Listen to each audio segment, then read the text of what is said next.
Hello, everyone. Like to say Happy New Year's to those that I didn't say Happy New Year's to. But anyway, this week at the Family Temple, we are doing fasting again. We started on Monday, January the 2nd, 2023, and it's going to last all the way until Monday, January the 9th, 2023. We fasting, praying, and praising. So if you like to join in, you can.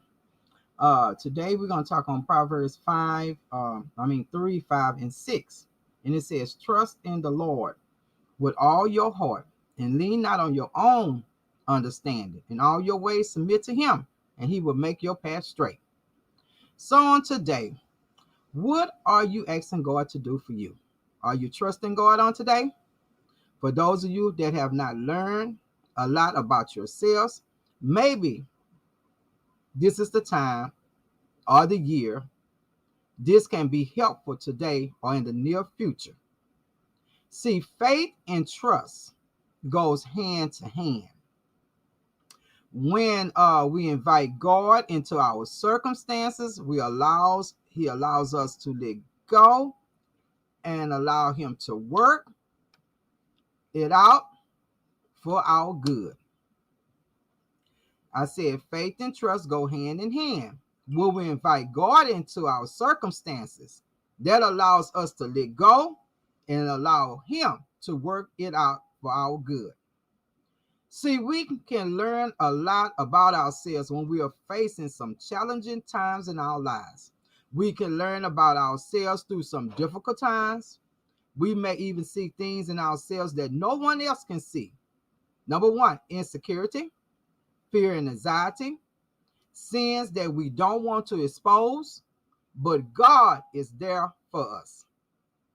We may have dreams or desires for our life that is scary and filled with unknown. Letting it go and giving those dreams and desires to God is the first step that we need to take, because God knows how he wants to use them in our lives.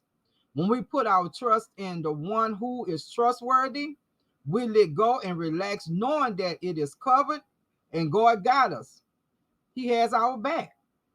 Every day and every morning, Jesus makes us new.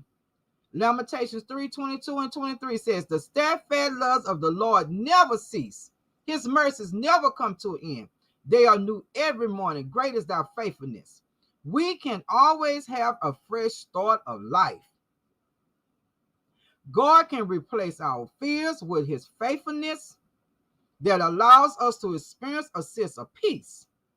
God wants to hear all about our fears, our pains, our worries. He is big enough to handle all of it. He just wants us to be so confident in our standing with him that we fear nothing.